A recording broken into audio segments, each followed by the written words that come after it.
Bom dia, Vitória. Tudo bom?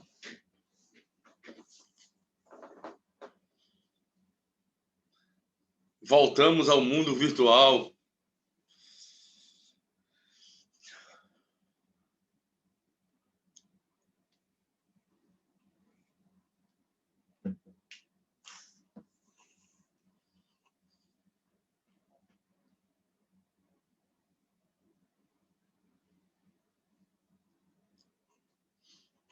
Vou pegar um fone. Tá me ouvindo?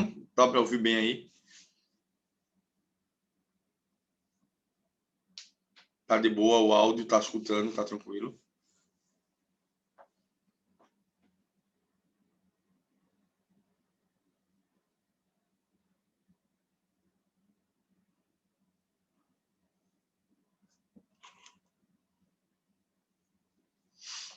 Vou pegar o fone e volto em 2 minutinhos.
Começa às 10h10, né, Vitória?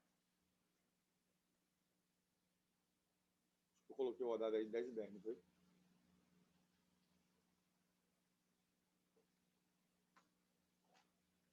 Você tá bem?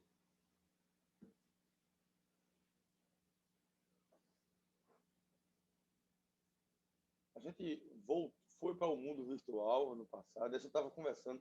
Eu lembrei tanto de vocês, porque eu acho que há 2 semanas atrás, antes de começar a aula, a gente estava conversando sobre vocês me dizendo do quanto era ruim a aula online. Eu tenho essa memória assim de vocês assim. Quando se falou em aula online de novo, né, como medida do governo, imediatamente eu lembrei de vocês. Vocês tinham me dito.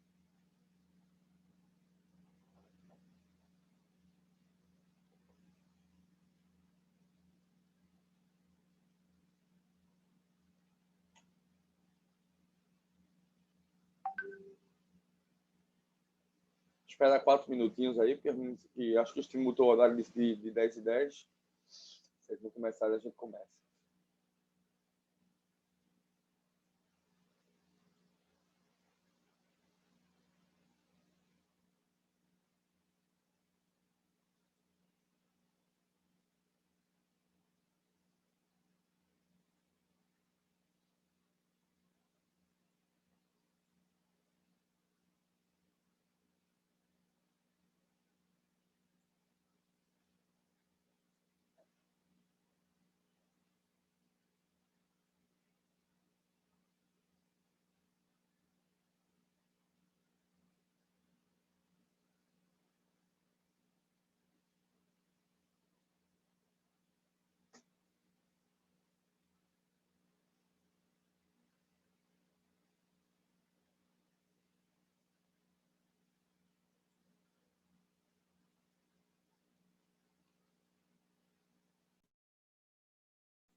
É, tudo bom, minha amiga?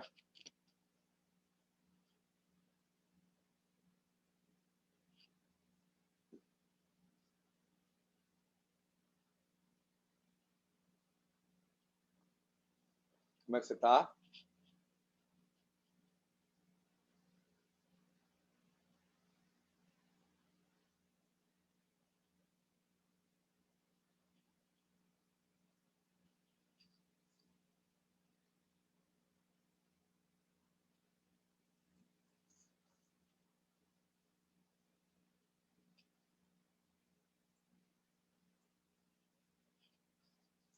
Tudo bem com você?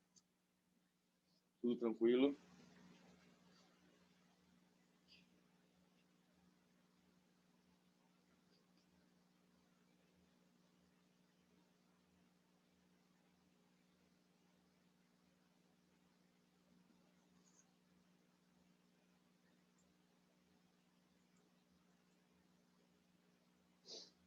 Somente com torcicolo. Eu estava vendo o quanto a capacidade... Aquilo que eu disse brincando com vocês, eu realmente estou começando a levar a sério uma coisa que eu sempre caricaturava.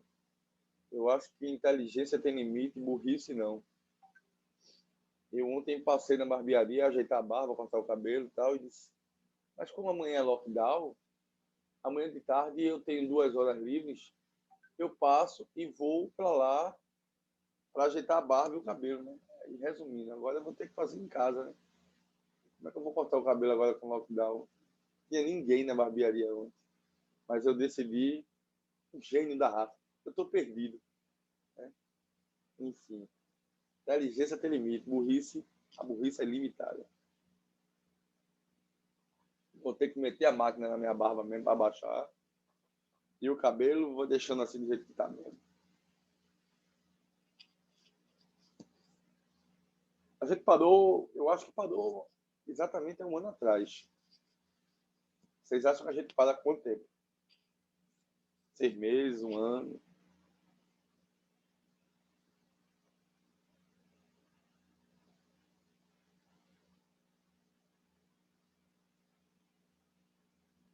Ixi, é mesmo, mulher. Aí sim, não. É até medo passar esse tempo todo. Como é que eu vou fazer? Exatamente. Eu tô balançando os pés aqui, ó. Tô com a perna, o pé balançando aqui. Que é complicado. Enfim, vamos embora. Vamos começar. Daqui a pouco os meninos vão entrando, eu acho. E a gente não vai perdendo tempo nesse sentido. Vamos do período holandês, que é um período importante demais na formação do Brasil colônia. Aquilo que a gente começou a conversar com vocês há algum tempo atrás, nas outras aulas, eu acho que serve muito de referência teórica. Assim. A gente começou falando do ciclo do pau-brasil, entramos nas capitanias hereditárias com uma primeira tentativa de colonização do processo brasileiro, passamos para o governo geral, né, onde tivemos os 3 primeiros governantes gerais, o início da questão católica no Brasil, que é um fator que até hoje reverbera na nossa sociedade. A gente tem uma herança católica muito grande, como a gente conversou na semana passada. E, a partir de agora, a gente vai adentrar o que foi o processo colonial brasileiro, com as suas peculiaridades, com as suas características, com as suas formações, enfim, né? Transitar por tudo que foi o período colonial brasileiro. E um período muito interessante, principalmente para a gente, nordestino, pernambucanos, de uma maneira geral, é o período holandês. Né? É nesse período, por exemplo, eu espelhei a tela, não foi? Está espelhado aí? Eu não sei se eu espelhei. Acho que está, tá?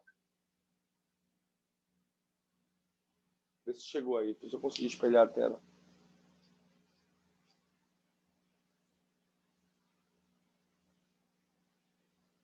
E nesse período, que é um período bem significativo na história brasileira, a gente...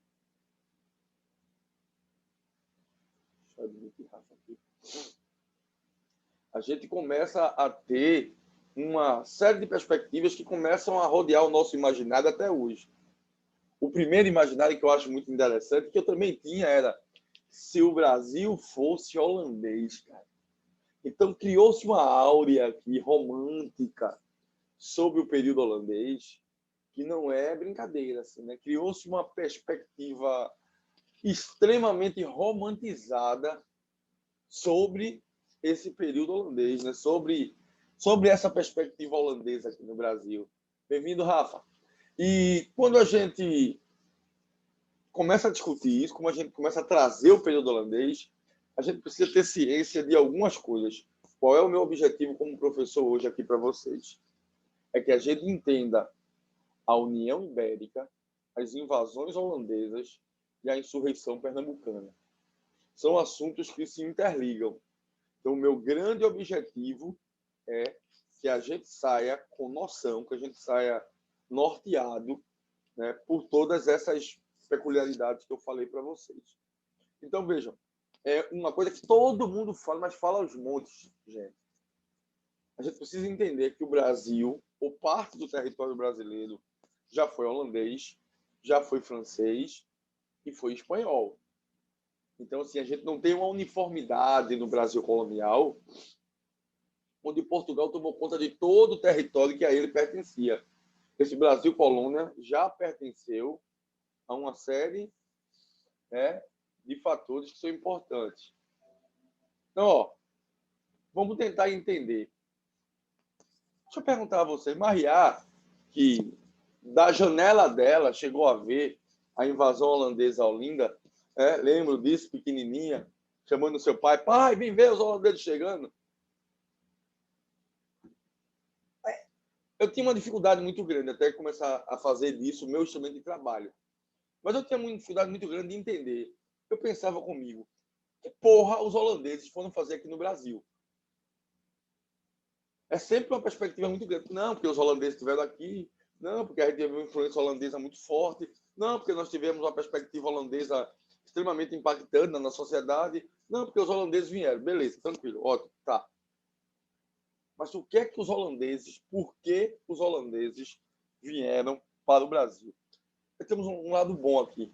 Só tem 4 pessoas, então a gente pode conversar de boa e sem ter vergonha. Uma sala de 40 pessoas, uma sala com 50, aí deixa a gente mais, né, envergonhado. Mas aqui, 4 pessoas, dá tempo para o cara comer, abre uma cerveja aí, Rafael, Maria toma um sucozinho, chama o Botelho para tocar violão, enfim, Vitória, a gente está em casa.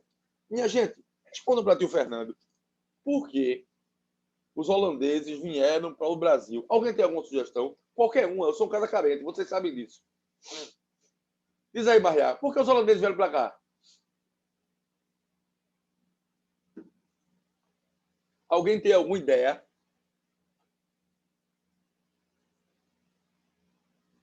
Sim, aproveito muitas coisas. Aproveito alguma coisa. Maria começou bem, por causa do açúcar. É verdade. Para a gente entender a presença holandesa, a gente precisa saber que quem transportava, refinava e comercializava o açúcar de Portugal aqui no Nordeste brasileiro eram os holandeses. Então, o primeiro ponto é, quando os holandeses chegaram ao Brasil? Eles chegaram, para vocês terem ideia, na capitania de Pernambuco, aquela que vocês me disseram que foi uma capitania que prosperou, aquela que vocês, de forma muito sábia, chegou para mim e disse, Falcão, a capitania que prosperou foi a de Pernambuco, São Vicente, lembro como se fosse ontem. Eles emprestaram dinheiro a Eduardo Coelho. Como é, Eduardo? Então, o que é que vai acontecer? Quando os portugueses começam a implantar o açúcar, eles não têm uma logística, eles não têm estrutura suficiente para transportar, refinar e comercializar esses produtos. E é aqui que os holandeses chegam. É nesse processo, né? Nesse caso, eles começaram chegando. Eles vieram, depois vão ser expulsos, e é justamente sobre a aula que a gente vai falar, Vitória. Inicialmente, eles vieram, depois eles vão ser expulsos, e a gente vai explicar isso com calma, e depois eles vão invadir. Mas eles só invadiram porque eles já estavam aqui no Brasil. É essa a primeira perspectiva que eu queria que vocês entendessem. A primeira perspectiva é, eles estavam no Brasil. Os holandeses não vieram do nada, assim, numa terça-feira chuvosa, vendo a Lagoa Azul, um lockdown na Holanda, e disseram, vamos invadir o Brasil. A gente entra pelo Janga, a ponte do Janga ainda vai estar em reforma naquela época. Chegamos lá e a gente vai invadir o Brasil. Não. Já existia um comércio muito grande. Já existia um lucro muito grande. Os holandeses lucravam absurdamente transportando e levando o açúcar brasileiro para a Europa. Então, quando a gente começa a entender, invasão holandesa, a gente precisa dizer, os holandeses já tinham comércio aqui. O que é que aconteceu para que os holandeses deixassem de ter esse comércio aqui e depois voltassem para invadir Pernambuco? Tranquilo? Então, veja, os holandeses eram uma figura muito importante. Um passo à frente e a gente já não está mais no mesmo lugar. Avanço. Vamos embora.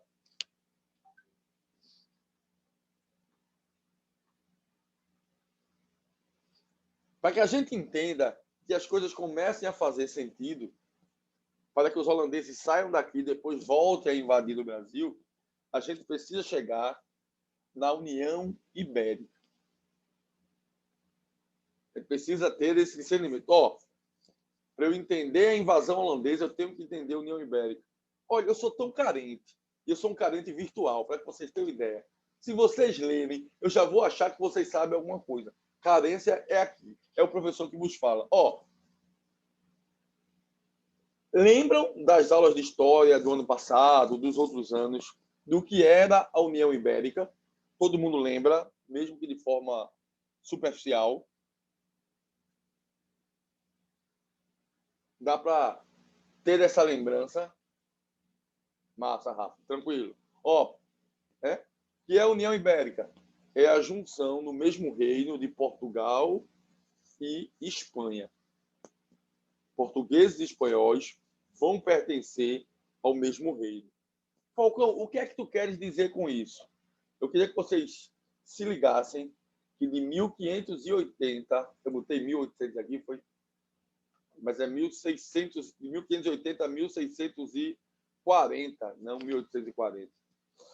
De 1580 a 1640, as colônias portuguesas pertenceram à Espanha.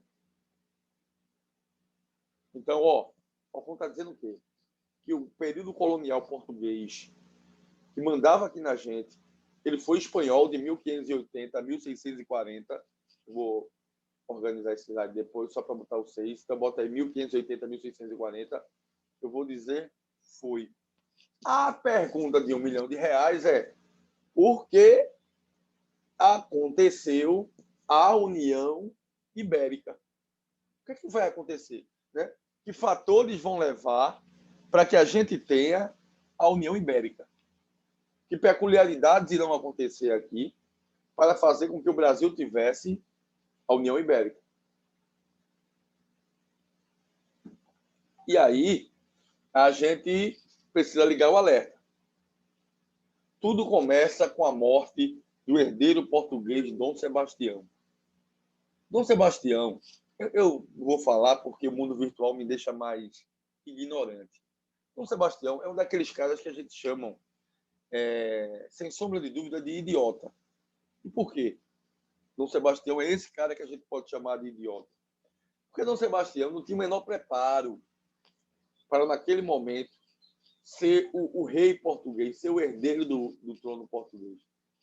Ele assume aos 14 anos de idade. Portugal está numa crise sem precedentes. E ele recebe uma proposta extremamente tentadora para invadir o norte da África, para combater os marroquinos, enfim, para combater uma parte significativa da África muçulmana, para entrar em um território onde as pessoas morriam e acreditavam que, quando morriam em guerra, iriam automaticamente para o céu. E Dom Sebastião vai para uma batalha, que é a famosa batalha de Alcácer Quibir, não sei se vocês lembram disso, onde os portugueses são dizimados, onde os portugueses foram humilhados. Mais ou menos como o Sport leva um gol de Pipico aos 43 do segundo tempo. Uma humilhação. Aquilo é uma humilhação para mim. Eu estou me restabelecendo ainda psicologicamente desse boato. Então, o que é que vai acontecer? Dom Sebastião vai colocar a tropa portuguesa nesse combate do Marrocos. E Dom Sebastião vai literalmente desaparecer. Só que Dom Sebastião era um adolescente, entre os 14 e 18 anos. E Dom Sebastião não tinha filhos. Dom Sebastião não tinha herdeiros. E dessa batalha, onde os portugueses foram dizimados, humilhados, massacrados, em que Portugal perdeu o seu rei, é que vai surgir o mito do sebastianismo. Sebastianismo esse que a gente vai estudar durante a história do Brasil. As pessoas de Canudos acreditaram que Dom Sebastião iria voltar. Existe muita gente que até hoje acredita que o tabacudo do Dom Sebastião vai voltar depois dessa batalha de Alcácer Quibir. O fato é, Portugal ficou sem rei. Dom Sebastião, por ser muito novo, não tinha filhos. E quem vai assumir vai ser um tio dele, velhinho já, gagá, que vai ser Dom Henrique. Então, Dom Henrique vai assumir o trono interinamente como rei de Portugal. Só que Dom Henrique vai morrer. Eu botei rei da Espanha aqui, mas é rei de Portugal. Dom Henrique vai falecer. E automaticamente vai ficar sem herdeiro direto o trono português. Automaticamente não vai ter aquele cara que é o herdeiro de fato, o herdeiro direto. E é aí que entra a Espanha no processo da União Ibérica. Porque Filipe II vai dizer que é parente próximo, amicíssimo de Dom Sebastião. Filipe II vai dizer, não, ó, eu sou parente de Dom Sebastião. Fiquei muito triste com a morte dele. Chamava ele de Sebá, quando era pequenininho. Corríamos pela Inglaterra, por Portugal e por Espanha. Passeávamos, jogávamos bola de gude. Quer dizer, é um parente que eu amo e que eu gosto. De forma direta ou indireta, encontraram um parentesco de Filipe II longínquo com Dom Sebastião. Em uma manobra muito bem arquitetada, Filipe II se proclama de maneira autoritária, astuta e inteligente o rei da Espanha, porque ele diz que é parente, e sendo parente, ele tem legitimidade para ser o rei da Espanha e o rei de Portugal. E aí, a partir de 1580, Filipe II, rei da Espanha, torna-se rei de Portugal. Entenderam? Quer que eu repita? Tá de boa, porque eu não posso olhar para vocês para saber. Vitória, eu fui prolixo. Alguém pode me dizer por que aconteceu a União Ibérica? Então digam para mim, eu sou um cara cadente, vocês sabem disso. Diga aí, Rafa, por que aconteceu a União Ibérica? Aconteceu por quê?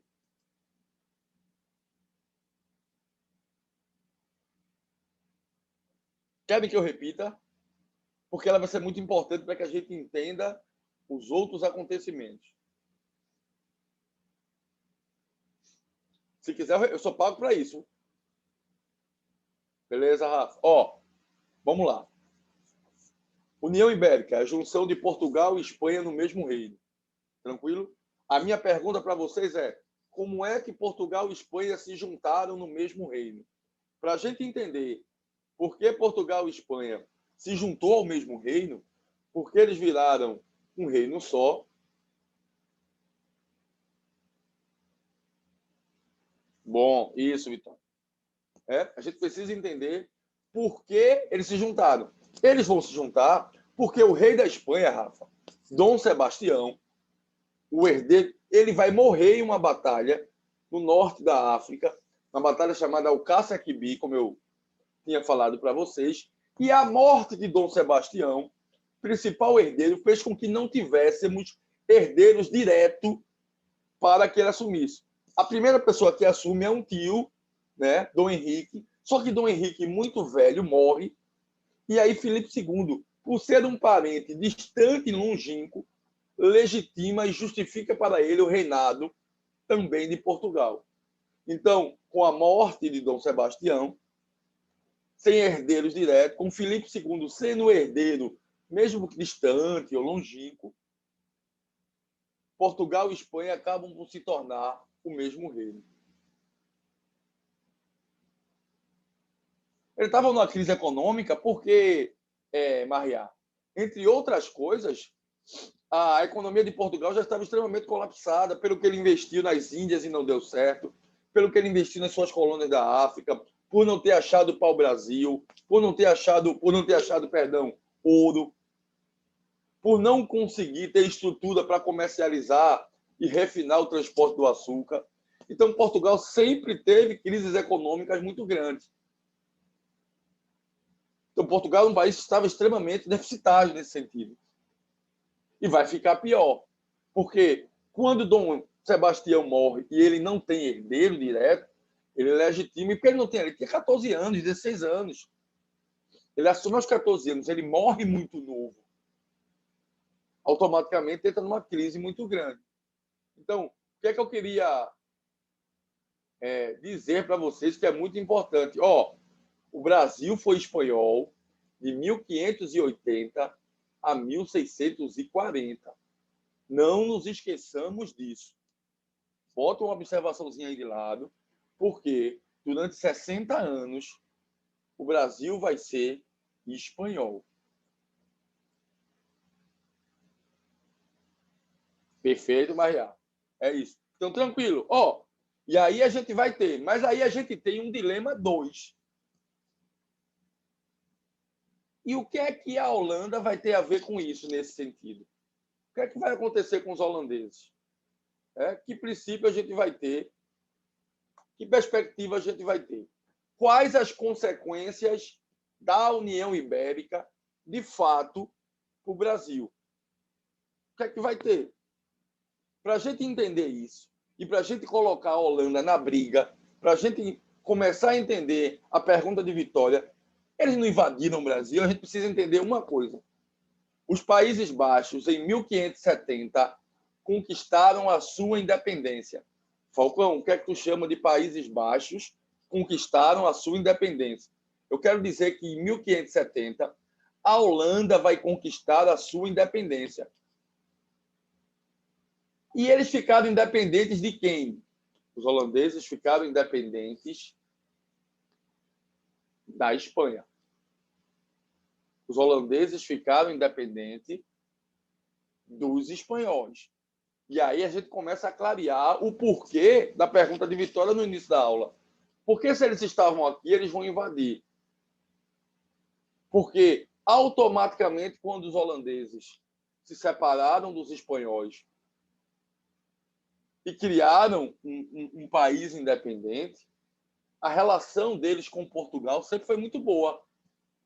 A relação comercial entre Holanda e Portugal é tão boa que eles comercializavam, refinavam e transportavam o açúcar holandês do Nordeste brasileiro para a Europa. A partir de agora, com a União Ibérica, os inimigos da Espanha automaticamente passam a ser inimigos de Portugal, velho. E uma das primeiras medidas de Filipe II é fazer um embargo comercial com os holandeses que comercializavam, refinavam, transportavam açúcar português para a Europa. Os caras vão dizer: tu não conquistou a tua independência? Isso é uma versão livre de Fernando Falcão. Tu não queria ser o fodão? Tu não queria conquistar a tua independência? Tu não queria ser o melhor de todos? Tu não queria ser o caminho, a verdade e a vida? Não queria? Então faz o seguinte, vai comercializar com Satanás, porque com Portugal tu não comercializa mais não. Tu não quer ser independente? Agora seja de outro, porque com Portugal, Portugal me pertence. Tu não vai comercializar mais. Tu não vai lucrar milhões de lucro. Tu não vai ter um lucro absurdo como tu estava tendo antes, porque agora Portugal me pertence e você é meu inimigo por ter conquistado a sua independência. E é aí que os holandeses vêm invadir o Brasil. E eu sou um cara carente pra cacete e pergunto a vocês, minha gente, por que os holandeses invadiram o Nordeste brasileiro Me expliquem.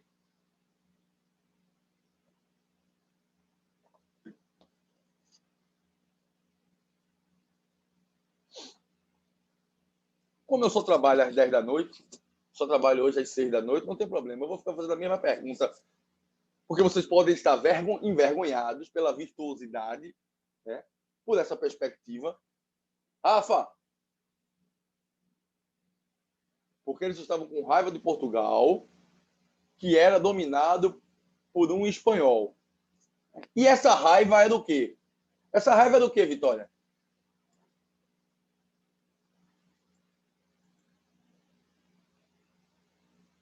Muito obrigado. Então, estou aqui bem pago. Sou bem pago para isso, Vitória. Não se aperreie. É minha obrigação. Então, veja, voltando. Vamos entender. Qual era... Eu queria que a gente correlacionasse. Vou fazer uma pergunta que é importantíssima para que a gente comece a tentar entender as invasões. Meu povo, só tem nós 4 aqui. Vê que coisa. A gente pode conversar em paz. Né? Pode perguntar, cadê fulano, ciclano? A gente vai criar vínculos de amizade. Só tem pipoquinha, gente na isolada, então a melhor coisa do mundo é essa.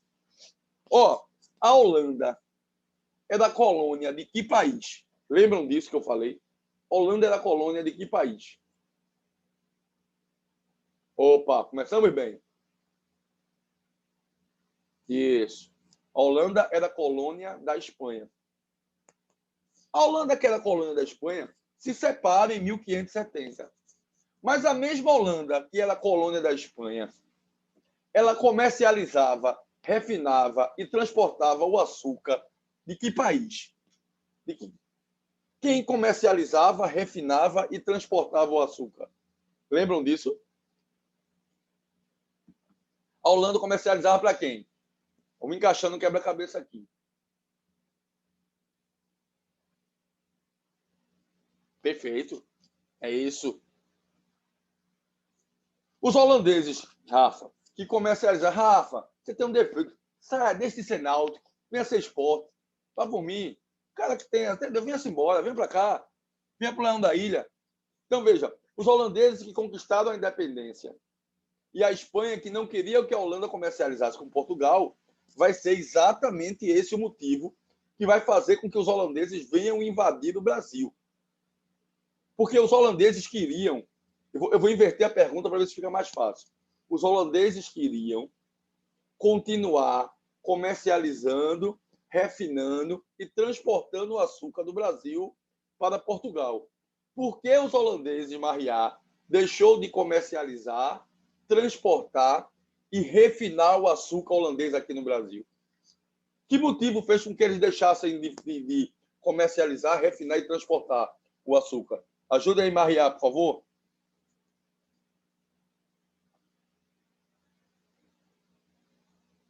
Pega o microfone, rapaz, só tem a gente. Beleza, Vitória, não é. E a SP não queria por quê?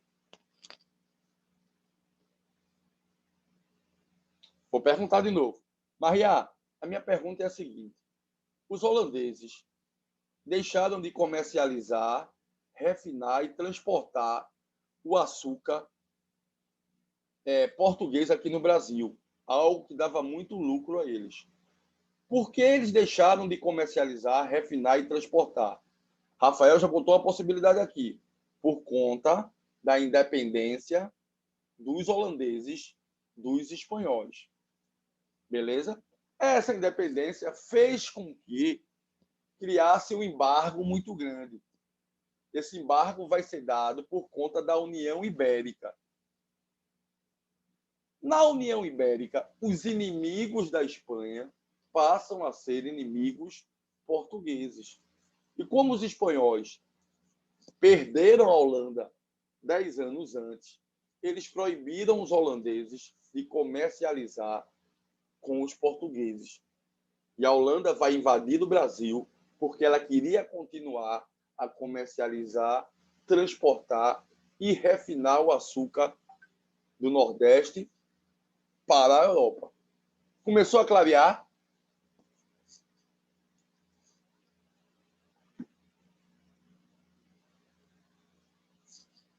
Dá para fazer, muita gente, e é isso uma colocação que eu acho muito importante, dá para correlacionar Se eu botar uma questão, tem até uma questão aqui que fala justamente sobre isso.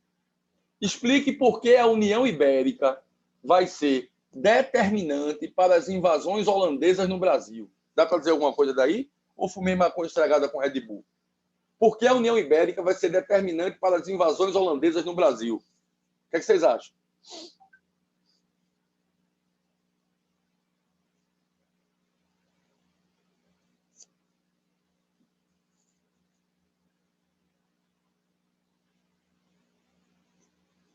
Uma junção de Portugal e Espanha, beleza.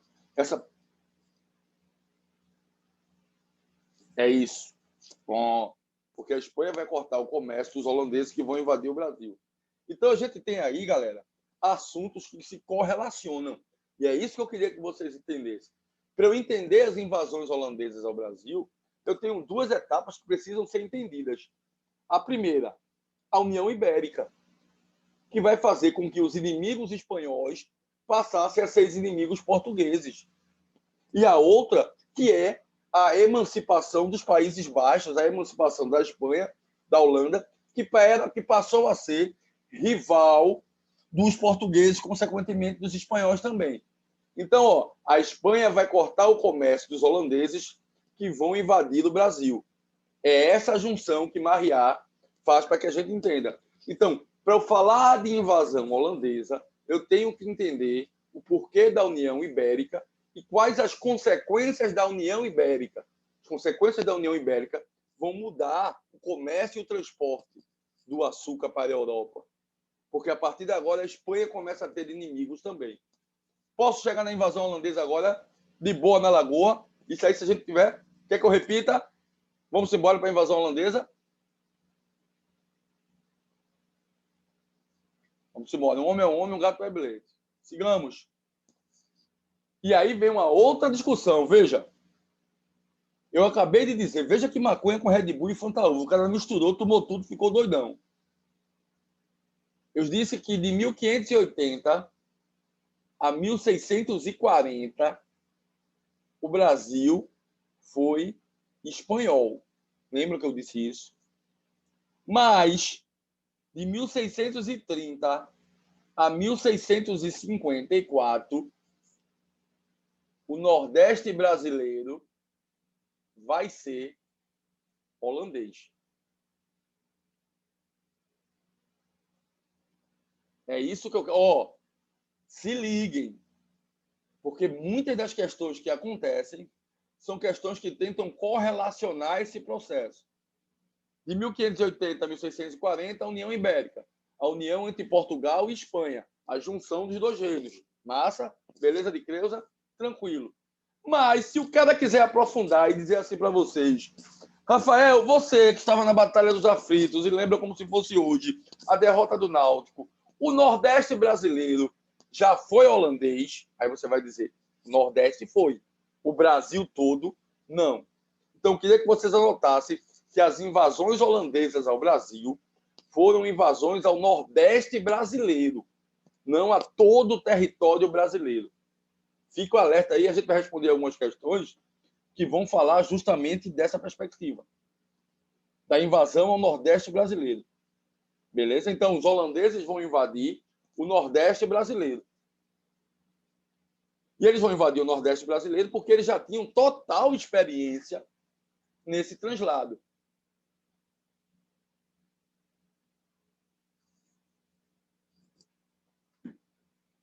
Acho que não. Mas eu vou deixar para vocês responderem. No final da aula, você anteviu, tá vendo, Maria? Você é uma mulher cada vez mais de humanas, entendeu? Você já fechou aquelas questões do gabarito de filosofia na aula passada.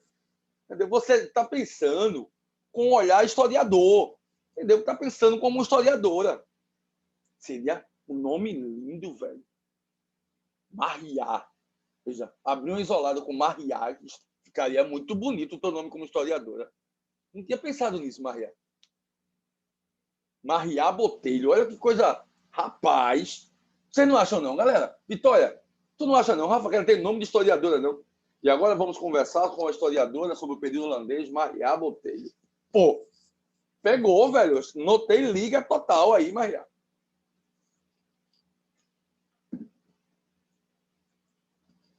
Para cá. Ó, então, é esse o detalhe. A gente vai conversar justamente sobre isso, Maia. É a minha pergunta do final da aula. Mas como eu falo logo, vou dizer, para mim não. Para mim não teria tanta diferença. Então, o que é que vai acontecer? Os holandeses vão invadir. Os holandeses vão invadir. Bem-vindo, Henrique. Os holandeses vão invadir o Brasil pelo Nordeste. A eles interessavam invadir o Brasil pelo Nordeste. Eles já tinham essa perspectiva, eles já tinham esse entendimento, eles já conheciam, eles já sabiam da margem de lucro. Então, eles vão invadir, mas a primeira tentativa de invadir o Nordeste, aquela caneta bonitinha que vocês sempre compram e que usam muito pouco, a primeira tentativa de invadir o Nordeste não foi aqui em Pernambuco. Eles tentaram invadir o Nordeste por Salvador, em 1624. Portanto, a primeira tentativa de invadir o Nordeste volta para Portugal. Depois de 1640, vai ter a Guerra da Restauração, a gente vai falar dela. Boa pergunta, Vitória. E aí eles voltam a ser portugueses. E até de 1640 até 1822, ele vai ser português de novo.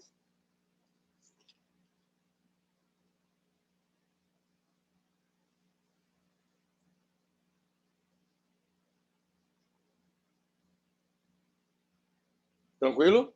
Vamos para cá. Ó, Henrique está chegando agora. Vejam, quando eu falo invadir, a gente pensa em invadir assim, né? 2 navios velhos de guerra, soltando um peito de velho. Não, o que eu estou dizendo invadir é chamar aqui 26 navios, 450 canhões, 3.300 homens para tentar tomar o território nordestino. Vejam, eu estou falando de 1624. Estou falando de um conflito muito grande. E é aí que eu quero que vocês comecem a entender. Eu não estou falando de pouco lucro. Eu estou falando de 3.300 homens que vão entrar litoral Oceano Atlântico adentro. Eu vou falar de 26 navios, 450 canhões para tentar invadir o Nordeste brasileiro. Essa primeira invasão não dá certo. Não dá certo por quê? Porque a Espanha vai enviar 52 navios e 12 mil homens. E depois de um ano tentando invadir, em 1625, os espanhóis desistem dessa invasão, os holandeses desistem dessa invasão. Porém, na volta, deixa eu puxar aí. Na volta, já tinha perdido, já não tinha conseguido invadir. O que é que vai acontecer? Os holandeses vão saquear o porto de Salvador, vão levar o açúcar, o fumo, o algodão e o pau-brasil. E quando eles estão voltando, eles vão do nada, aquela surpresa boa que você tem. Você está andando na rua do nada, né? Está lá conversando, voltando, quando de repente você está no Oceano Atlântico, sem ver ninguém, sem absolutamente nada, passa um golfinho aqui, um golfinho acolá. Quando você olha, existe uma frota, deixa eu voltar para cá, espanhola, que transportava todo o metal precioso toda a prata e ouro do ano de 1625. Eles juntaram tudo e em 1625 eles estavam levando essa prata e esse ouro para a Espanha. Quando a frota holandesa, que tinha perdido, encontra-se com essa frota de prata e ouro dos espanhóis. Os holandeses nem queriam. O que é que eles vão fazer? Saquearam a carga de fumo, de algodão em pau-brasil e levaram essa prata e ouro para a Holanda. E aí tiveram dinheiro e estrutura suficiente para, em 1630, chegar em Pernambuco. Então, veja, duas perspectivas. Eu acho sacanagem. Henrique está chegando agora, que é sacanagem. Mas os caras são o seguinte, eles podem chegar e dizer assim, as invasões holandesas começaram em 1630? Não. As invasões holandesas foram em 1624. Os caras investiram pesado, não tinham dinheiro, saquearam o Porto de Salvador, levaram o lucro do pau-brasil, do fumo, levaram o lucro do açúcar. E quando estavam voltando para casa, ainda saquearam uma carga de prata e ouro que deu muito dinheiro e fez com que em 1630 os holandeses chegassem ao Brasil. Fez com que em 1630 os holandeses chegassem ao Nordeste brasileiro, mais especificamente em Pernambuco. E aí, sem muita resistência, meio que chegando de surpresa, sem encontrar quase resistência alguma, eles chegam pelo Janga, nas imediações ali entre Janga e Rio Doce, né? Descem ali e vão até Olinda, e depois uma outra parte chega até Recife, e começam a invadir Pernambuco. E aí alguém pode perguntar, mas professor, eles tinham alguma noção? Lembram que a parte do oceano, eles tinham total noção. Eles não comercializavam, refinavam e transportavam? A primeira tentativa, Vitória, foi em 1624. Perfeito. Eles vão de 1624 a 1625, mas não conseguem invadir. Saqueiam o ouro e a prata dos espanhóis, voltam e conseguem, de fato, invadir, conseguem, de fato, se estabelecer no Nordeste e em Pernambuco em 1630. E aí que eles vão chegar aqui, e quando chegar aqui, vai ser usado uma tática de guerrilha. Os nativos pernambucanos vão fazer o seguinte: vão destruir tudo que existia aqui, em Olinda, em Recife, vai destruir tudo que existia no Porto de Recife, e Olinda principalmente, e vão fugir para o interior. Então, os holandeses chegaram aqui, não tinham mais plantação de cana-de-açúcar, os holandeses chegaram aqui, não tinham engenho, os holandeses chegaram aqui, não tinha nada. E os portugueses foram sertão adentro. Eles se esconderam num lugar que é o que eles chamam do Arraial do Bom Jesus. Vocês sabem onde é que fica o Arraial do Bom Jesus hoje?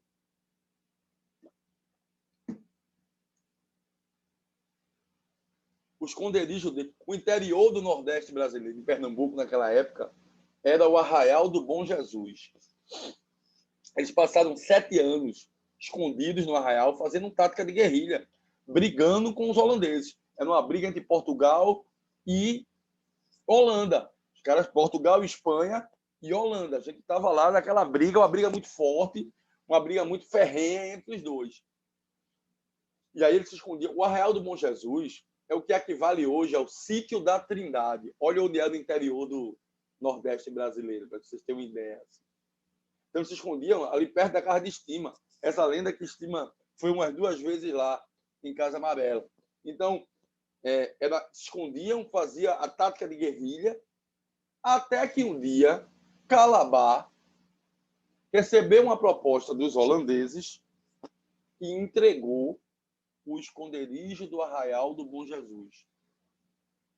Depois de 7 anos, os holandeses, de fato, conseguiram penetrar no território brasileiro.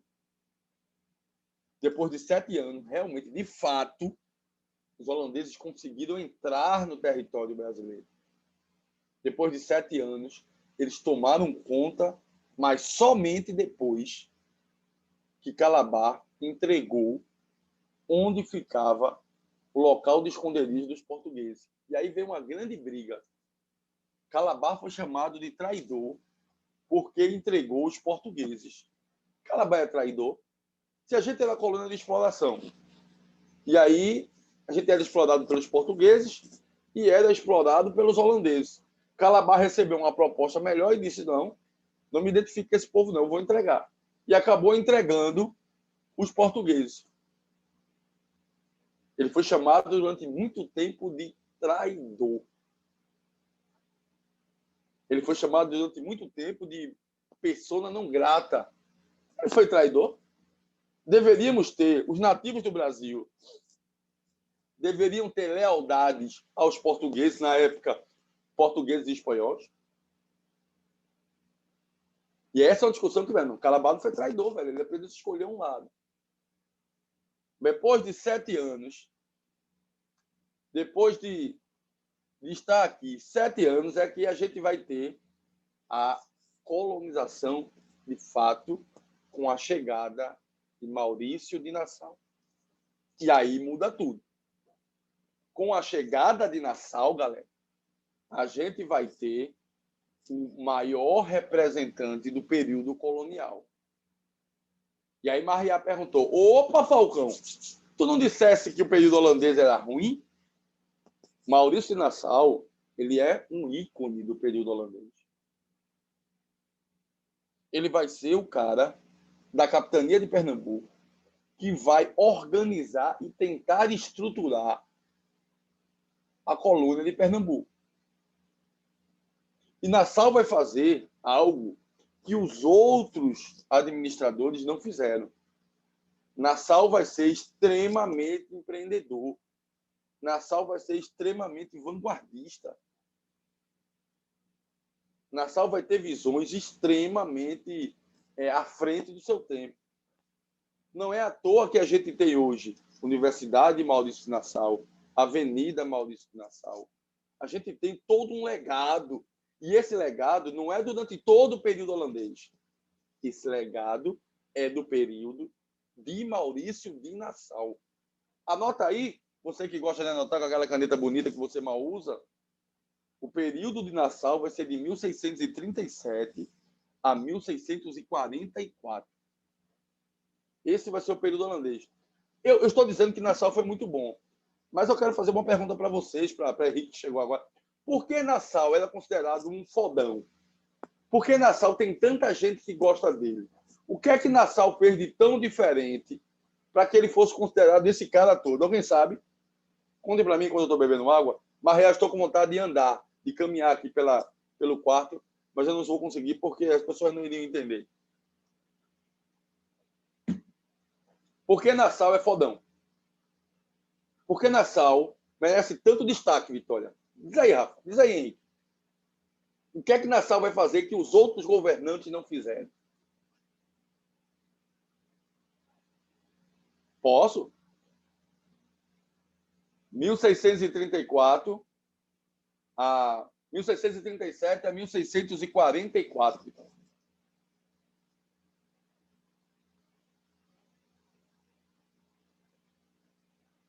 E o que é que ele fez para Pernambuco, Mariá? Devolva você que tem nome de historiadora, Mariá Botelho, especialista no Brasil Colônia.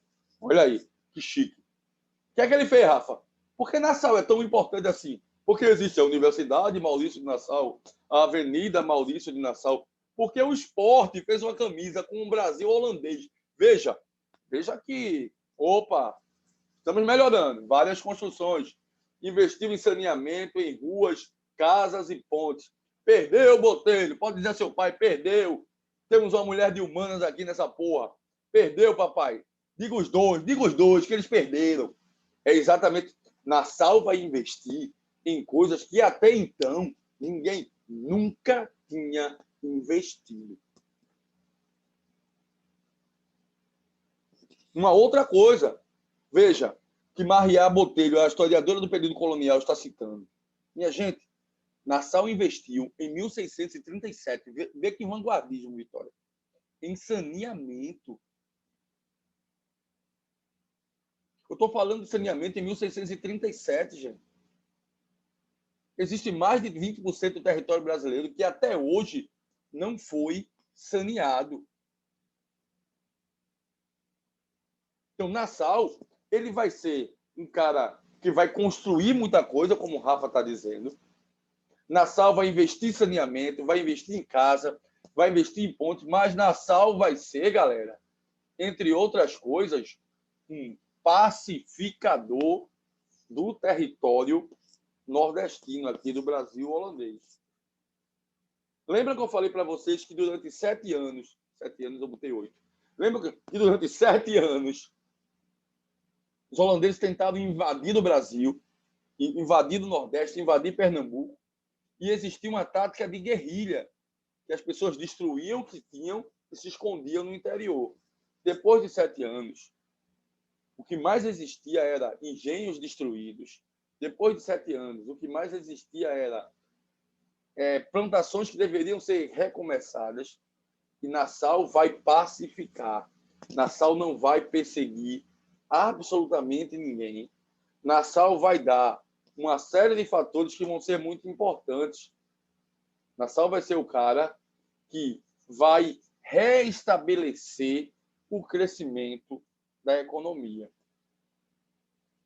Eu falei no slide passado que Nassau vai ser o pacificador. Alguém pode me dar um exemplo prático do que vocês me chamam de Nassau como pacificador? Ele é pacificador por quê? Explique aí. Por que Nassau vai ser um pacificador? Qual é a grande originalidade religiosa de Maurício de Nassau?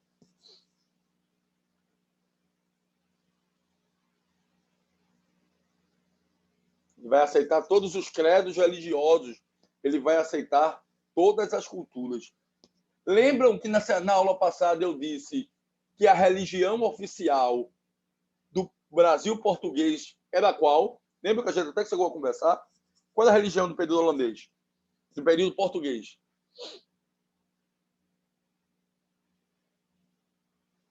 Chegada dos jesuítas. Lembra que a gente conversou semana passada? Beleza. Católica. Fechado, Maria. Os holandeses eram protestantes. Qual é a grande medida de Nassau? Nassau vai dizer liberdade de culto, liberdade religiosa para todos os povos. Vocês podem professar a fé que vocês quiserem. Eu não vou impor. Agora, a religião oficial do Brasil holandês, ela é o calvinismo, porque os holandeses são protestantes. Mas aqui, vocês podem ter a liberdade religiosa que vocês quiserem. Olha a visão de Nassau. Nassau já não impôs um princípio religioso. Nassau restabeleceu a economia, dando financiamento. Nassau vai ser o cara que vai financiar. Então, anota aí de lado, que eu acho importante. O restabelecimento da economia de Nassau vai ser dado de que maneira? Nassau vai financiar a reconstrução dos engenhos que tinham sido destruídos. Ele vai financiar, ele vai emprestar dinheiro aos senhores de engenho. Ele vai dar liberdade de culto, vai emprestar dinheiro, ele vai empreender uma série de medidas. Só queria fazer um parênteses aí, que eu acho muito importante, que vai ser meu próximo slide. Sabe qual é o período em que os negros mais fogem do Brasil? É justamente nesse período da guerra entre brasileiros e holandeses, entre portugueses, espanhóis e holandeses. E por quê vai ser esse período, galera? Porque nessa briga entre Holanda e Portugal e Espanha, muitos dos escravos fogem para o que a gente está vendo aí como o Quilombo dos Palmares e acabam construindo quilombos que são formas de resistência para que eles pudessem lutar pelos seus direitos. Às vezes as provas começam a pedir a gente coisas que são importantes e que a gente precisa ficar atento. O período escravocrata brasileiro é um período constituído de resistência por parte da comunidade afro-brasileira, por parte da comunidade quilombola. Vai haver uma resistência muito forte, vai haver uma resistência muito grande por parte dos escravos, por parte dos quilombos. E é nesse período que vários negros fogem, como vocês estão vendo aí, eles vão para o Quilombo dos Palmares, que vai usar de uma tática que eu considero muito importante. Se vocês observarem, o Quilombo dos Palmares ele tinha uma visão ampla de todo o local ao redor dele. Então, ele vai ser um centro de resistência muito grande. Nesse período, vai acabar tendo fugas. Aquilo que eu falei para vocês. Olha por que Nassau vai ser tão querido. Concedeu empréstimo aos senhores de engenho, reaparelhamento das propriedades, recuperação dos canaviais, liberdade religiosa, mesmo sabendo que a religião oficial holandesa era o calvinismo. E aí a gente vai ter uma discussão da Companhia das Índias Ocidentais, que é quem vai financiar, né, que é uma companhia holandesa que financia a chegada aqui de Nassau. Nassau está sendo um empreendedor ou Nassau está sendo um cara desorganizado? Gastando o que ele está gastando, vai dar lucro à Holanda ou vai dar mais prejuízo aos holandeses? O que é que vocês acham? Essa visão de Nassau, de reestruturar tudo, de dar liberdade, de não explorar como geralmente as colônias de exploração existem e acontecem, é uma visão satisfatória para Nassau? É uma visão que vai favorecer os holandeses ou é uma visão que vai prejudicar os holandeses? Beberei água enquanto vocês pensam. A Companhia das Indústrias Ocidentais vai odiar esse dinheiro de Nassau, mas Nassau vai ser um referencial absurdo do Nordeste brasileiro. Como falou a historiadora Maria Botelho, é com Maurício de Nassau que a gente vai ter a construção no bairro de Santo Antônio, esse bairro aqui, ó, da urbanização, do saneamento, de pontes e de calçamento. Vejam, Nassau é um cara que vai sanear em 1637. Veja a importância do saneamento. Até hoje, o saneamento é um negócio vital nas nossas vidas. Se você quiser descobrir a capacidade que um país tem no seu desenvolvimento urbano, no seu desenvolvimento intelectual, olhe muitas vezes o saneamento desse país. Quanto mais saneado é um país, menos desigual socialmente é esse país. Então, Nassau vai ser esse cara, vai ser esse expoente. Perguntas que não levam ninguém a nada, mas eu passei muito tempo, fiz algumas aulas específicas sobre isso, do aniversário de Recife e Olinda, galera. Eu tenho uma foto aqui do Recife, e eu não botei uma foto de Olinda, mas obviamente vocês conhecem Olinda. Do ponto de vista estético, do ponto de vista da beleza, quem é mais bonita? Recife ou Olinda? Fiz uma pesquisa aqui e só faltou sair tapa. Como vocês são mais velhos, mais maduros, mais serenos, se vocês tivessem que escolher uma cidade, seria mais bonita? Recife ou Olinda? Queria a visão de vocês, do ponto de vista estético, do ponto de vista daquilo que agrada a vocês. Vitória vai em Olinda? Depende de que, Maria? Abra a negociação.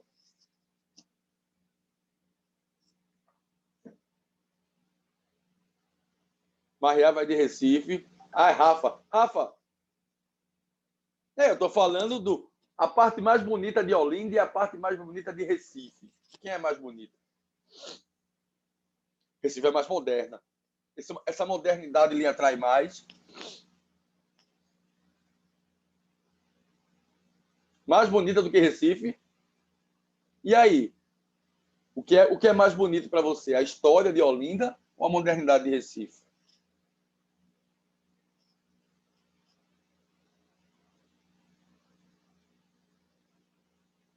Eu também. Eu acho Olinda mais charmosa do que Recife. E eu acho que o charme, veja, é uma concepção minha, eu não sei vocês. Eu acho que o charme é melhor do que a beleza. Uma pessoa mais charmosa, para mim, é mais atrativa do que uma pessoa muito bonita. O charme, para mim, é mais importante. Eu acho que Olinda tem um charme, sabe? Aquela coisa do tempo parece ser diferente em Olinda, velho. Você anda em Olinda e parece que está em outro local. Você não está em um local...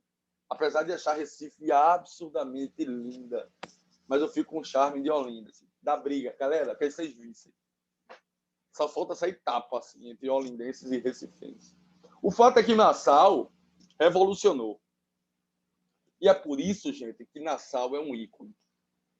Porque ele vai cuidar da urbanização, porque ele vai cuidar do saneamento, porque ele vai cuidar das pontes. Nassau é o cara que vai investir em coisas que até então pouca gente investiu. Nassau vai ser um cara que vai criar. Vejam a vanguarda de Nassau. Nassau vai criar a primeira grande ponte das Américas, a primeira ponte de grande porte, ou quase que não saía, das Américas. Nassau vai ser o cara que vai criar que é a ponte Maurício de Nassau. Observe a vanguarda de Nassau. Saneamento, liberdade religiosa, liberdade de crédito, refinanciamento, criação da primeira ponte. Essa ponte aqui que vocês estão vendo aqui, obviamente, ela não foi criada nesse modelo por Maurício de Nassau. Mas em 1642, ela é a primeira grande ponte das Américas. América do Norte, América do Sul, América Central. Estou falando só de Pernambuco, não estou falando das Américas. Nassau vai ligar o Recife, é o que é o Recife Antigo hoje, ao bairro de Santo Antônio.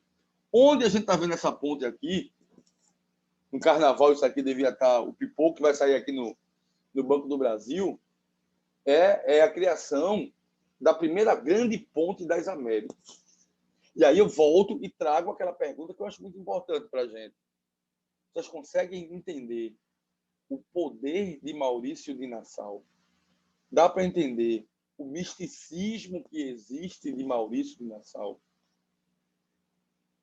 Nassau é o cara que vai criar a primeira ponte, vai investir em saneamento, vai dar liberdade religiosa, vai dar liberdade de culto. Apesar do calvinismo ser a religião oficial até então nesse processo. Nassau vai ser um cara que vai fazer algumas lendas, né? Para conseguir algum dinheiro, ele vai fazer a lenda do boi voador, né? Na ponte Maurício de Nassau, né? Ele vai amarrar vai dizer que vai fazer um boi voar. E as pessoas vão pagar e vão financiar parte dessa ponte para ver a lenda do boi voador, para passar de um lado para o outro, né, da cidade. Vejam que vanguarda, deixa de ter um navio, deixa de ter barco, perdão, e agora tem uma ponte ligando.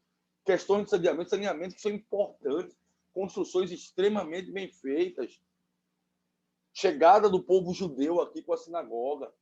Nassau vai ser um grande empreendedor. Nassau vai ser uma referência absurda. Não satisfeito, Nassau vai colocar e vai impor para a gente outras características que são fodásticas. Médico, botânico, pintor. Se você for lá ao Instituto Ricardo Brenan, você vai ver que os primeiros registros, né, as primeiras visões que a gente tem do novo continente, do Brasil holandês, de Pernambuco, do Brasil. Primeira vez que alguém traz pintores para trazer e retratar o Brasil é com Franz Post, é com Eckalt, é no período de Maurício de Nassau. Então, veja, o cara vai trazer botânicos para tentar dizer, ó, vamos ver quais são as faunas, as floras que existem aqui. Vamos ver quais são os pintores que traz médicos, traz astrônomos. O cara vai fazer um empreendimento absurdamente surreal para uma colônia de exploração. Ele vai fazer algo que é impactante. Mas a minha discussão com vocês é outra. Que para Pernambuco ele vai ser um fodão. Ninguém duvida disso. Todo mundo concorda. Agora eu quero fazer uma pergunta para vocês, e essa pergunta é muito importante. Ô, gente, Nassau e a Holanda fizeram do Brasil colônia de exploração ou colônia de povoamento? Vamos lembrar, os holandeses invadiram o Brasil. Para quê? Qual foi a tentativa de invasão dos holandeses? Vamos pensar pelos holandeses agora. Os holandeses invadiram o Brasil por quê? Lembram? Começo da aula. Henrique não tinha nem chegado ainda. Os holandeses invadiram o Brasil por quê?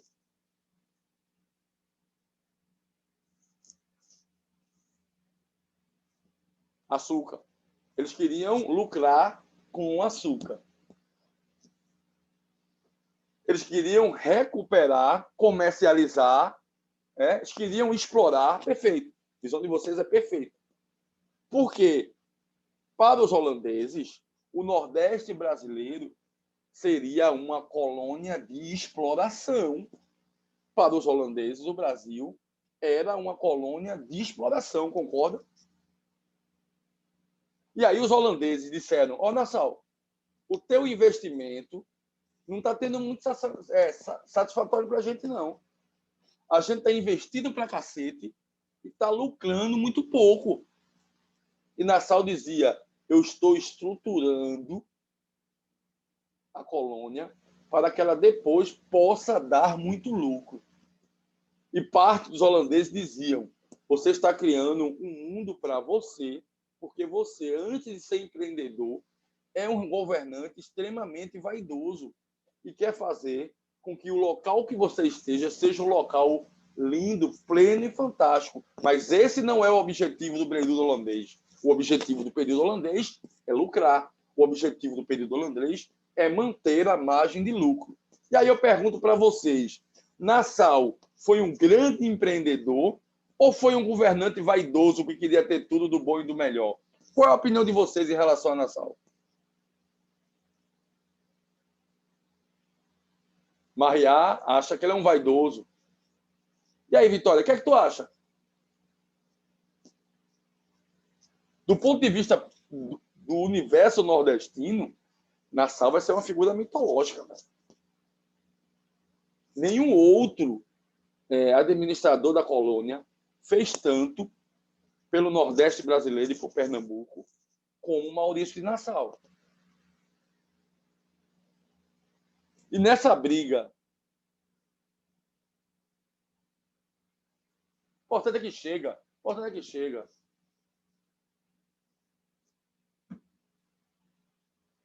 Deixa eu ver aqui.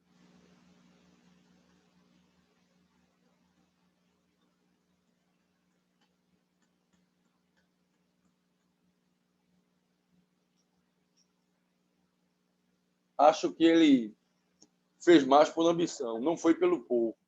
Temos aqui uma galera que concorda que Maurício Nassau estava pensando. Agora, analisando pelo lado da colônia, analisando pelo lado da gente, para a gente foi fundamental. Ele criou um bairro, a cidade de Maurícia, que é o que equivale hoje ao Teatro do Parque, ao Palácio da República.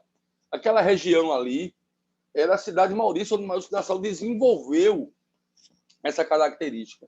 E aí, nessa briga entre Nassau e a Companhia das Índias Ocidentais, quando a gente lê Companhia das Índias Ocidentais, a WC, eram os burgueses holandeses que financiaram, era o governo holandês, através da sua burguesia, que financiou a exploração da colônia portuguesa. Então, o que é que vai acontecer? Nessa briga entre Nassau dizer que era um grande empreendedor, que queria fazer desse grande empreendedorismo algo lucrativo, algo sustentável, primeiro eu vou encher o bolo, fazer ele crescer, como diriam os militares, e depois eu vou repartir. Os holandeses vão perder a paciência com Maurício de Nassau. Os holandeses vão ficar descontentes com Nassau e vão retirar Nassau em 1644. Depois da saída de Nassau, e isso vai ser assunto para a próxima aula, a gente vai ver a insurreição pernambucana, que é a retirada de Nassau, a Guerra dos Mascates e as revoltas nativistas, que vão ser revoltas de povos no Brasil inteiro que vão começar a ficar insatisfeitos e querer melhorias pontuais. E aí a grande pergunta é, vamos dar uma perguntada. Eu perguntei para vocês e acho importante. A pergunta de Mariá Botelho, a especialista em Brasil colonial, vai ser colocada para todo mundo. Gente, se o Brasil fosse holandês, a gente precisa fazer um recorte. Que Brasil holandês é esse? É o Brasil de Nassau, porque o Brasil de Nassau é um Brasil de 1637 a 1644. Esse é o Brasil de Nassau. Pontes, botânica, saneamento, liberdade de culto. Agora, o Brasil dos outros holandeses era um Brasil muito parecido com o Brasil português, o Brasil espanhol. Por quê? Porque aqui no Brasil a gente tinha uma particularidade que precisa ser discutida e levantada. Nós éramos colônia de exploração. E, na visão mercantilista dos europeus, a colônia de exploração serve para colocar lucro na metrópole. E é por isso que Maurício de Nassau vai cair. É por isso que Nassau não vai se estabelecer no governo. É por isso que Nassau vai bater de frente com as estruturas que estavam vigentes nessa época. Deu para entender? Vamos fazer uns exercícios para responder em cima agora. Vou espelhar a tela aqui. Vocês querem perguntar alguma coisa? Deixa eu perguntar a vocês, só para vocês, eu pergunto para cacete, né? Ô, Rafa, quem foi Maurício Nassau? Diz aí. Diz aí, Maria, Vitória. Diz aí, Henrique. Quem foi Nassau para vocês? Conceitue.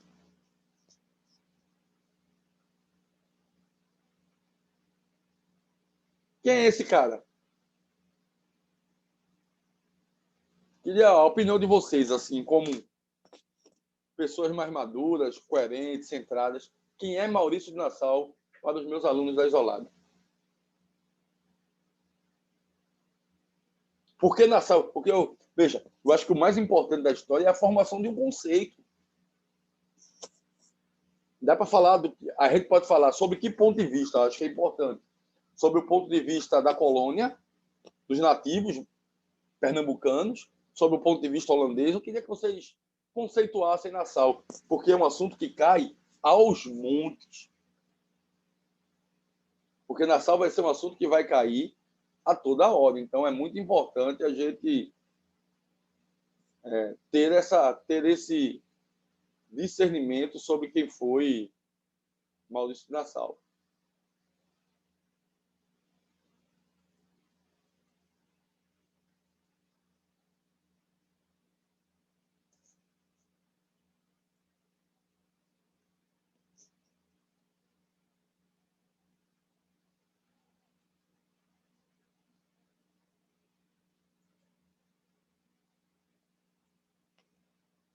Foi o empregador que trouxe vários benefícios para Pernambuco. Acho que ele fez por ambição e não pelo povo. Rafael, queria Maurício Nassau na direção do Náutico, na coordenação do Náutico. Ele merece ser essa figura tão emblemática para o Nordeste brasileiro. Ele merece ser o personagem mais popular e conhecido do Nordeste brasileiro, do período colonial. Ele merece isso tudo. O que é que vocês acham? É o cara que merece ter essa faculdade, universidade. Veja, o cara fez. O Sport fez uma camisa sobre o período holandês, para vocês terem uma ideia nesse sentido. Ó, eu vou espelhar a tela aqui, mas se você quiser pegar o caderno, é isso. Vitória, diz aí para tio, o que é que tu acha de Nassau?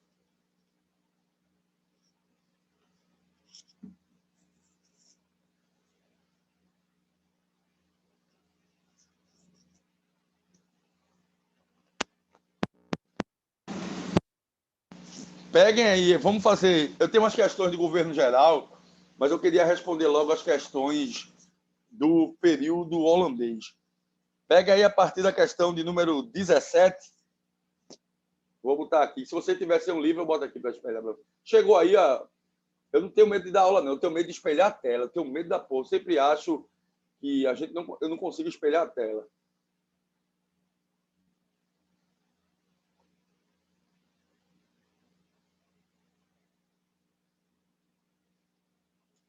Deixa eu ver o que o Vitória falou.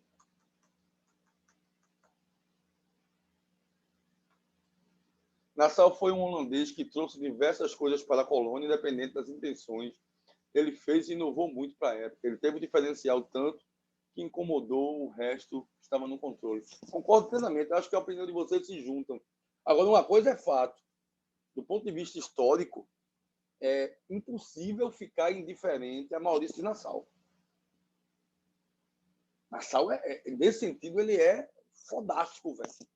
Ele é o cara que vai impulsionar a vida da gente de uma maneira significativa, saneamento, pontes, liberdade religiosa. Por isso que ele é essa figura emblemática. E aí, Maria, respondendo a tua pergunta, se o Brasil holandês fosse todo Nassau, eu queria ser holandês. Mas para o Brasil holandês ser colônia de exploração, para mim é indiferente.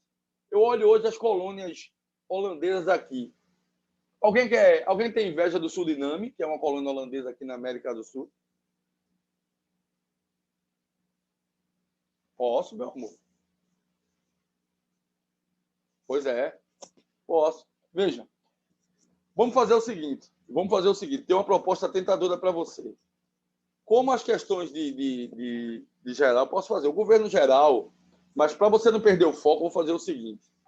Eu vou mandar um áudio, deixo um áudio para vocês. Mas o governo geral é um governo que vai suceder o governo das capitanias hereditárias na tentativa de centralizar administrativamente o Brasil.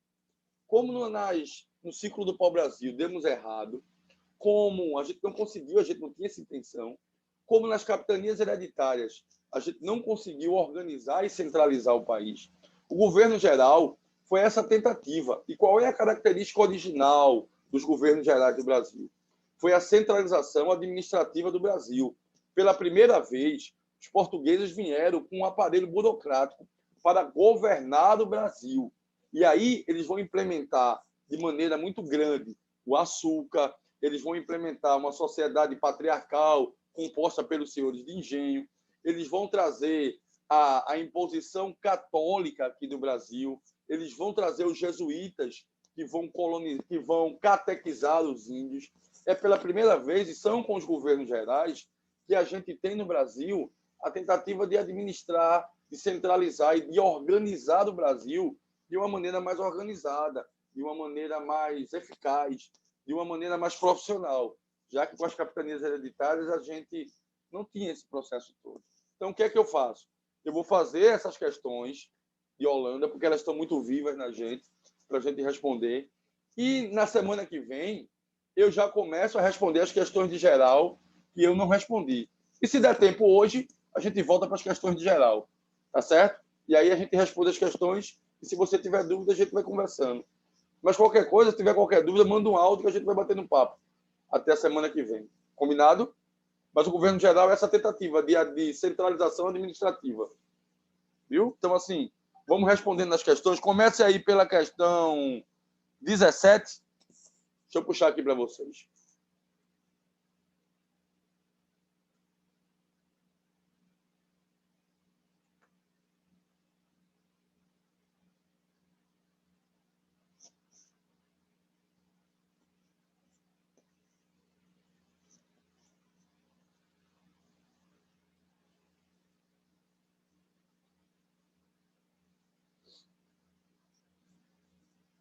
Quem está sem um livro aí, eu esperei a tela aqui para a gente dar uma olhadinha.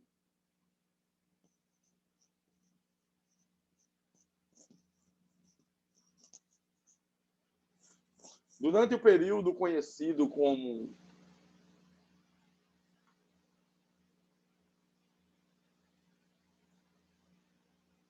Está espelhado, não?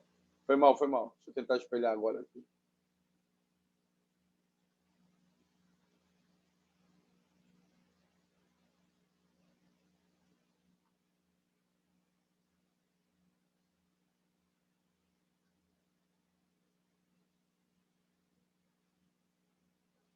Vê se chegou agora.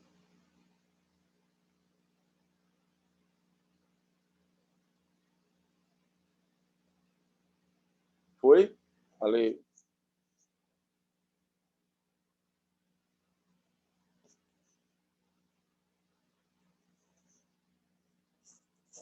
Durante o período conhecido como por União Ibérica, ocorreu o embargo espanhol ao comércio das colônias portuguesas com os holandeses. Isso motivou a Holanda a atacar o Nordeste brasileiro com a finalidade de romper o embargo e reativar as rotas comerciais entre o Brasil e a Europa. É, de fato, a primeira investida dos holandeses no Brasil, ocorrida em 8 de maio de 1624. Essa primeira investida ocorrida em 8 de maio de 1624, galerinha, ela foi conquista de Porto Calvo por Matias de Albuquerque, Passão de Salvador, governo de Maurício de Nassau, fundação do Arraial do Bom Jesus e Batalha dos Guararapes. O que é que vocês vão aí? Respondam aí para mim. Qual foi a primeira tentativa dos holandeses em invadir o Brasil? Foi quando e onde?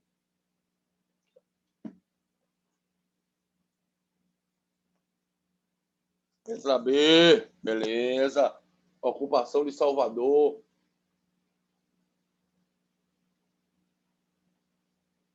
Massa, é isso aí, ó. Governo Maurício Nassau. Não foi a primeira tentativa. O governo Nassau chega e se estabelece em 1637, depois das invasões, depois de 7 anos de conflito. Vamos embora para a segunda questão? Para a 18ª questão. É verdade que antes da união das monarquias ibéricas, em 1580, ao manter uma boa relação com os portugueses, os flamencos, também pode ser chamado de holandeses, frequentavam os portos brasileiros e a cidade de Lisboa, carregando açúcar em suas urcas, levando a refinar em Flandes e distribuindo por via terrestre e fluvial para toda a Europa. De sua embarcação tão característica, ficou a lembrança toponímica carioca, através do morro que evoca a sua forma. Com base no texto e nos conhecimentos sobre o período colonial na história do Brasil, é correto afirmar, exceto, durante a União Ibérica, holandeses e espanhóis formaram a Companhia das Índias Ocidentais, que dividiram o lucro de comercialização do açúcar produzido no Brasil, levado para a Europa. Com a União Ibérica, acirram-se os conflitos entre Espanha e Holanda, com a proibição espanhola da parceria comercial entre holandeses e produtores de açúcar no Brasil. Os flamencos vão invadir o Nordeste. Maurício de Nassau, administrador holandês em Pernambuco, promoveu reformas urbanas e manteve boa relação com os senhores de engenho. A revolta conhecida como Insurreição Pernambucana, que vai ser um assunto que a gente vai ver ainda, acabou determinando a saída dos holandeses do Nordeste brasileiro e teve como consequência uma crise na empresa açucareira brasileira. Ele quer a questão errada, elite intelectual de Recife e Olinda, inspirada em Marriá. Qual é a letra certa? Opa, Vitória já foi de A.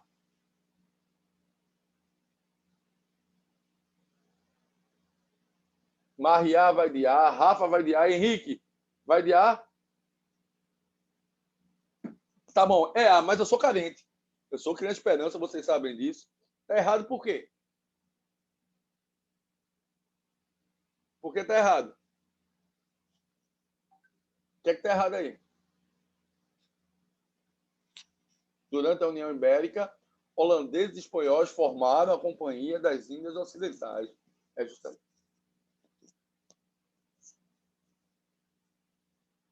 No caso, quem vai formar a Companhia das Índias Ocidentais vão ser apenas os holandeses. Tranquilo?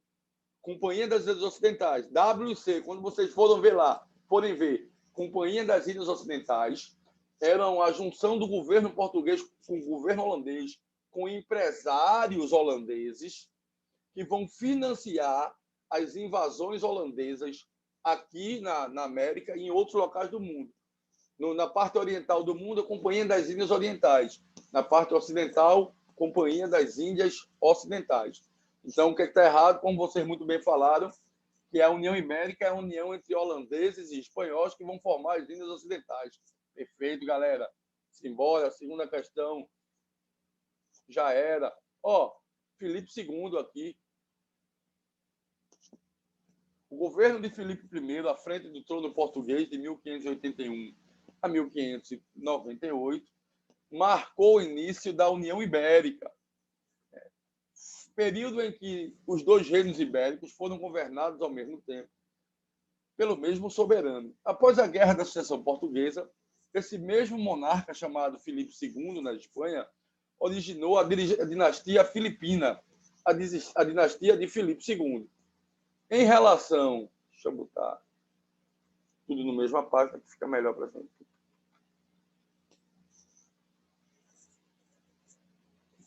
Em relação à chegada do rei espanhol ao trono português, ela teve como consequência o quê? A elevação do Brasil a vice-reino, tal qual os demais vice-reinos que a coroa espanhola possuía na América, a ocupação do litoral brasileiro da região sudeste, no Rio de Janeiro e São Paulo, pelos espanhóis, a elevação do Brasil à categoria de Reino Unido, a Portugal e a Espanha, e a ocupação do litoral do Nordeste pelos holandeses, que pretendiam retomar o comércio do açúcar.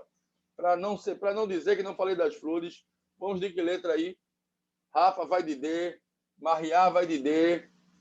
Continuamos nesse corporativismo da turma aí. Vitória e Rafa. Rafa já foi. Henrique. Vamos de que letra aí?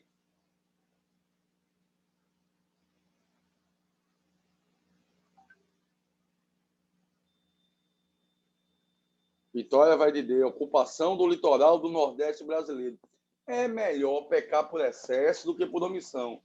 Algumas questões, algumas provas vão citar ocupação do litoral, ocupação do Brasil. Não. O período holandês é um período que vai invadir o Nordeste brasileiro. Tranquilo?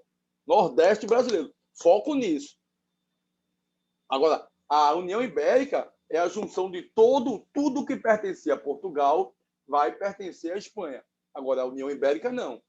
A União Ibérica vai ser um processo onde a gente vai ter apenas o Nordeste brasileiro. O Nordeste esse que era muito conhecido pelos holandeses. O Nordeste esse que era muito conhecido por toda essa galera que já estava comercializando e refinando.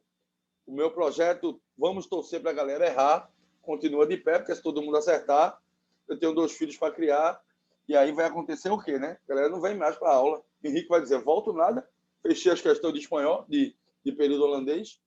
Vamos lá, torcendo para vocês errarem. Professor Mesquinho continua. Dom Sebastião, o cabra safado, rei de Portugal, morre na batalha de Alcácer Quibir, sem descendentes ao trono português, a seu tio Dom Henrique, que viria a falecer 2 anos depois, sem deixar herdeiros, e depois de uma acirrada disputa, a coroa portuguesa acabou nas mãos de Filipe II, rei espanhol, dando início à União Ibérica. Com essa união, um tradicional inimigo da Espanha torna-se inimigo de Portugal. Eu estou falando de quem, pelo amor de Deus?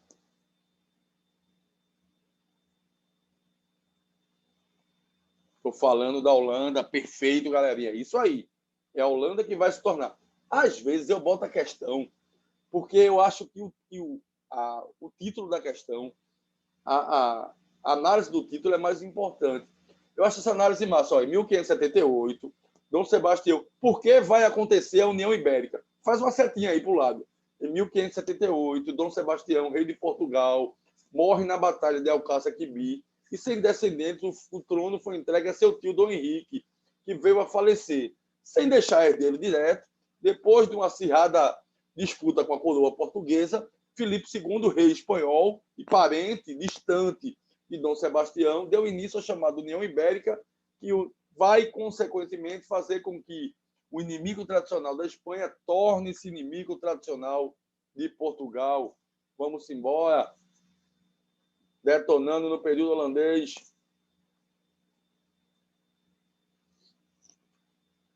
No período de 1580 a 1640, foi governado pelo rei Filipe II. Portugal foi governado por Filipe II, que era também rei da Espanha. Isso se deveu ao fato do rei português, Dom Sebastião, ter se lascado, como eu falei para vocês, em Alcácer Quibir, sem deixar herdeiros, e seu sucessor, o cardeal Dom Henrique, que tinha 70 anos, veio a falecer em janeiro de 1580, ocasionando a crise da dinastia e a disputa que levaria o rei espanhol ao trono português. Para humilhar o professor, e isso é uma humilhação que o professor fica extremamente feliz, eu não quero que você nem leia o resto, Falcão. Isso aí é direto para mim, meu irmão. Isso é a União Ibérica, é a junção dos reinos entre Portugal e Espanha. 21ª questão, na veia. Vamos aqui para a 22ª.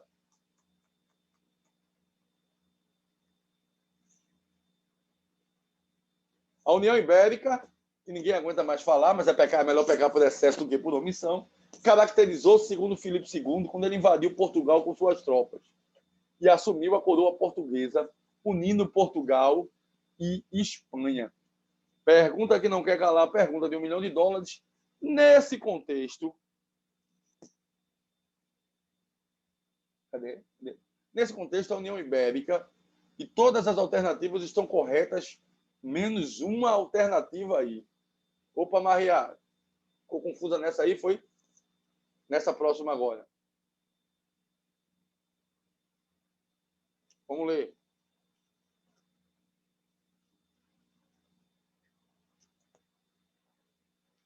No contexto da União Ibérica, todas estão certas, exceto uma. Em 1640, terminou o domínio espanhol através do movimento liderado pelo Duque de Bragança.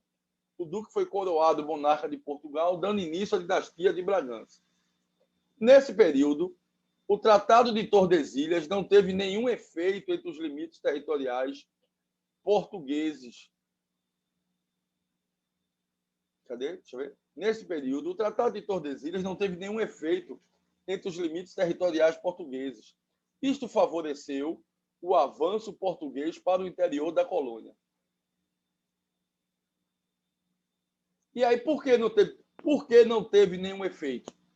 Vamos tentar entender o que foi o Tratado de Tordesilhas, lembram? Digam para ti, o Tratado de Tordesilhas foi o quê? Vocês estão lembrados? Exatamente. Não teve... Isso, Tratado de Tordesilhas, Maria, é a divisão de parte do que a gente chama do continente americano entre portugueses e espanhóis, concorda?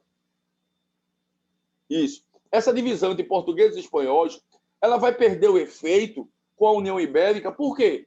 Porque agora Portugal e Espanha não é o mesmo reino. Então, o que é que vai acontecer? Vai ficar sem efeito, porque as terras que só pertenciam a Portugal agora vão pertencer a Portugal e Espanha. E o que é que vai fazer? Os brasileiros vão invadir uma parte significativa do que era território espanhol. Vai ser em 1473, alguma coisa assim. Mas é antes do descobrimento do Brasil. Eles já previram, e eu posso pegar a data depois e boto para você, mas é final do século XV. Então ele já teve efeito. Então o que é que vai acontecer? Quando eles vão fazer esse tratado, eles já têm a consciência da divisão do mundo. Da divisão, eles já sabiam que iriam encontrar algum território. E aí, por que não vai ter efeito? Porque quando juntar a União Ibérica, quando juntar os dois povos, acabou, velho. É tudo um povo só. Agora, deixa eu perguntar a vocês. Depois de 1640, a galera que invadiu, meu irmão, já não quis mais voltar. Quem era português ficou português. Quem era espanhol que invadiu, vai ser o caso do Uruguai, da Cisplatina, que pertencia ao Brasil, vai ficar espanhol. Então, durante esse período, quando ele fala que o Tratado de Tordesilhas não teve nenhum efeito entre os limites territoriais, isso favoreceu o avanço português para o interior da coroa. Tá certo. Esse tratado, no caso, não vai ter efeito porque Portugal e Espanha pertenciam ao único reino. Vocês foram de letra C. O principal motivo da União Ibérica foi a tentativa da França anexar a Espanha ao seu território. A união do exército espanhol com o exército português conseguiu afastar essa ameaça. O principal motivo da União Ibérica é isso aí. O que está errado aí? Entendeu, Maia? Perfeito, Vitória. A C está errada porque não vai ser a França, e sim Portugal. Veja, não é que sejam questões difíceis, mas são termos que, se a gente não estiver exercitando, a gente não pega de primeira. A gente vai... Por isso, o exercício é uma característica muito importante. Por isso, exercitar é algo fundamental. Vamos embora, Maria Botelho. Você não gostou, não, Maria, do meu nome, dizendo que você é especialista em Brasil Colônia? Se você quiser ser especialista ou uma cientista social, eu também me dou por satisfeito. Né? Veja, pergunta ao seu pai depois, a seu irmão, se não fica muito melhor do que química, engenheira, Maria Botelho. Agora, cientista social, Maria Botelho. Que imponência, meu Deus. Que imponência. Os holandeses estão entre os diversos povos que invadiram ou tentaram invadir o território que hoje corresponde ao Brasil durante o período colonial no século XVIII. Século XVII, perdão. Sobre a presença holandesa no Brasil, assinale a alternativa correta.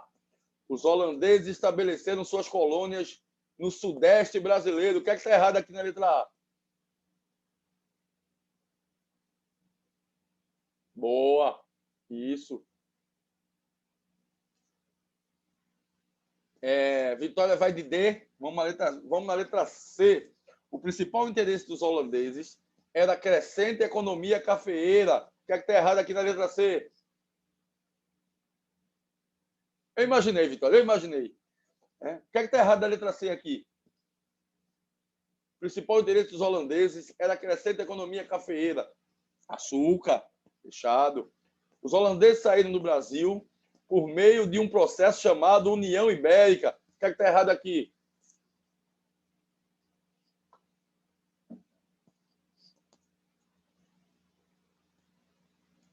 Os brasileiros saíram daqui, os holandeses vão sair daqui por o que a gente chama de insurreição pernambucana, que vai ser o assunto que a gente vai ver aqui com a saída dos holandeses. A letra certa, na 23ª questão, qual é, por favor? Os holandeses eram parceiros comerciais dos portugueses na atividade comercial. O importante não é como começam as questões, como começam. O importante é como terminam. Lembrem daquele bom e velho provérbio turco: se você acertar uma questão, ninguém lembra. Mas se você errar, ninguém esquece. Vocês acertaram todas as questões do período holandês, tudo bem, né? Já encontramos aqui uma cientista social do período holandês, Maria Botelho, que tem descendentes de holandeses para valorizar esse processo. Vamos para a última questão, a questão da UPM aqui. A primeira metade do século XVII, em Pernambuco, foi marcada pela invasão holandesa à capitania. A presença holandesa em Pernambuco durou 24 anos, de 1630 a 1654. Essa invasão foi motivada por vários fatores, dos quais podemos destacar a letra A sucessão da colonização holandesa no sul da América, especialmente nas possessões espanholas e a vontade da Holanda em expandir seus domínios no Novo Mundo, a necessidade do algodão, produto implantado e produzido na capitania de Pernambuco desde o século XVI, o bloqueio do acesso holandês pela coroa espanhola ao comércio do açúcar produzido em Pernambuco durante a União Ibérica. Letra certa, letra C. Fechadíssimo, senhores. Então, o que é que a gente tem? A gente tem 4 minutos que eu queria não começar as questões de governo geral por um motivo simples. A gente está com as questões do período holandês na cabeça. Eu queria que vocês fizessem as questões. Vocês fizeram as questões sobre o governo geral. Deixa eu procurar aqui na.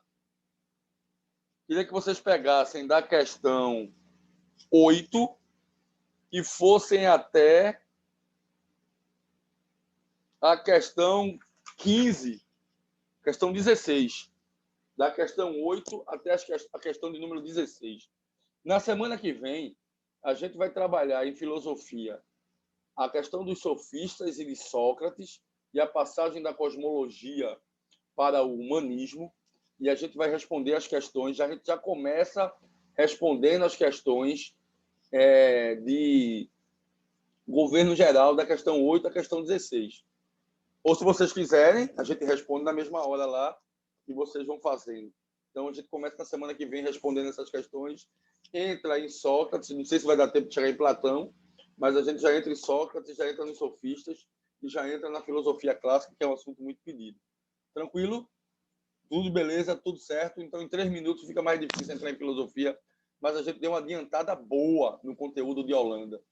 Na próxima semana, a gente já está saindo do período holandês, então, assim, a gente vai caminhando bem nesse sentido. Já vamos para revoltas nativistas, depois revoltas emancipatórias.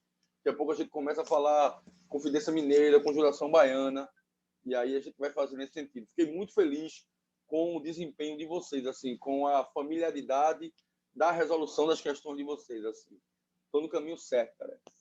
Muito bom estar com vocês sempre. Beijo para todo mundo, se cuidem, cuidem dos seus, e até semana que vem com Sócrates e a verdade indissolúvel. Obrigado, Vitória, obrigado, Maria, valeu, Rafa, valeu, Henrique. Beijo para todo mundo, se cuidem.